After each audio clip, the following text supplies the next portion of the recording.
Kung meron ka nga dyang naitatabing isang lata ng peach halves, pwede mo na kagad gawing pie. Dito din tuturuan ko kayo kung paano makagawa ng pie crust na hindi kagad nagiging sagi.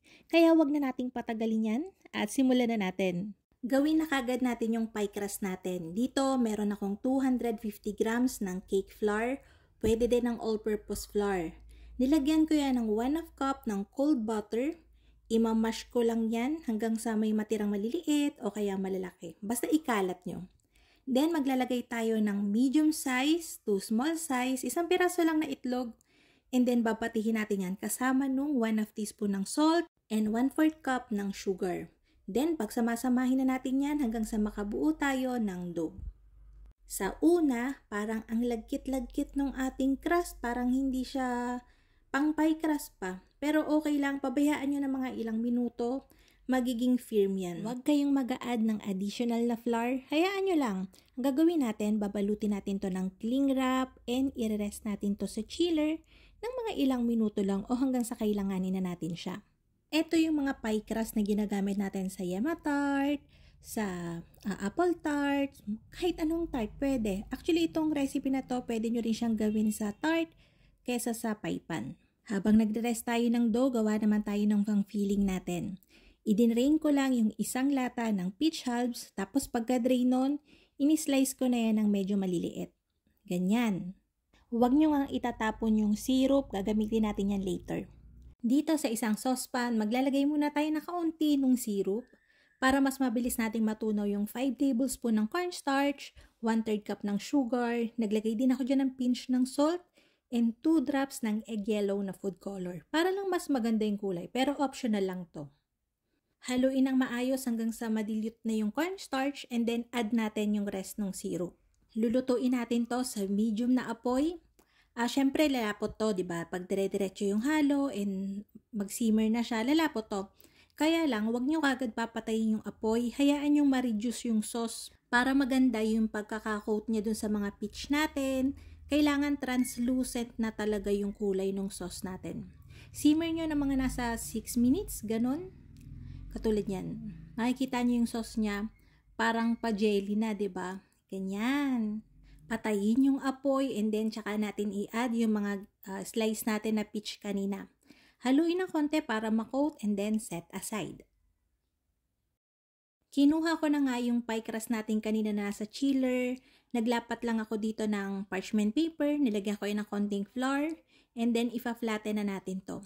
Hindi pa katagalan yung dough natin sa chiller, pero makikita nyo na firm na siya and hindi na siya malagkit. So ayan, i-flatten lang natin yan, bilog. Kailangan manipis ha, kasi sa sarili kong pananaw, parang sarili kong preference, hindi ko gusto yung pie crust na makapal. So, pinaninipis ko siya, mga 2.5 o 3 mm, ganon. And then, gagamit tayo dito ng size 9 na pie pan. Kung wala kayo nito, any pie pan, pwede naman, sobra-sobra naman tong pie crust natin. Or kaya pwede din to sa tart. Tinatanggal ko yung mga natrap na air dun sa loob ng pie crust natin. And then, lilinisin ko lang yung panabi niyan. Yung sobra-sobra, gagamitin natin din yan later para hindi na tayo gagawa ng streusel. Ito na rin yung gagamitin natin para sa ibabaw. So yan, nililinis ko lang yung tabi, nilalagyan ko ng kaunting pinch para may design naman na konti. Pero nasa sa inyo naman yun kung gusto nyong lagyan. If mag-crack yung pie pan nyo, okay lang. Pwede nyong tapalan ng kaunti and then scrub nyo lang ng kaunti para mag-combine siya. Okay lang, hindi maarte to. Nilalagyan ko yun ng tusok ng tinidor para hindi siya maglubo-lubo later pagka binik natin. Yung parchment paper na ginamit natin kanina, tatapal ko sa kanya and then papatungan ko pa siya ng another pie pan. Para flat lang talaga pagka binik natin to. Binik ko lang to sa 160 degrees Celsius for 12 minutes. After nun, inahon ko yan and nag-brush ako ng egg wash dyan. Binating itlog lang and babrush ko sa buong surface ng pie crust. And ipapasok ko to ulit sa oven, same temp, for 3 minutes lang. After nyan, ganito na itsura nyan, tsaka na natin ilalagay yung pie filling natin. Pwede naman natin itong i-bake kasama na yung filling kagad simula kanina, hindi na natin kailangan mag-pre-bake. Kaya lang, ang mangyayari kasi doon, since basang-basa yung filling natin, magiging sagi agad, malambot yung ating pie crust nyan pagka binake kagad. Hindi katulad nito, kahit lumamig to, malutong pa rin yung pie crust natin. Hindi siya basta-basta nakakapag-absorb ng liquid since yung egg ay nagiging parang sealed. Yung mga natira nating pie crust na dough, pinunit-punit ko lang yan para rustic yung atake sa ibabaw.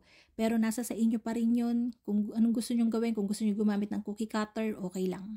Binake ko again to sa 160 degrees Celsius for 20 to 22 minutes or hanggang maging brown na yung ibabaw. Pagka-bake, hindi ko kagad to in-slice kasi malambot pa talaga yung feeling yan.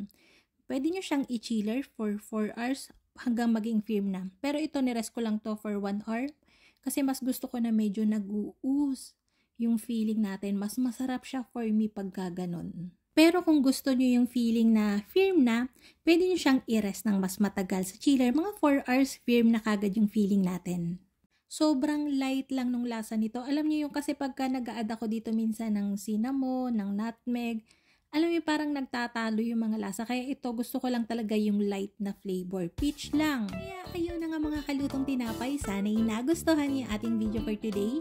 Magkita-kita tayong muli. Kita pong muli ang lutong tinapay. Bye-bye!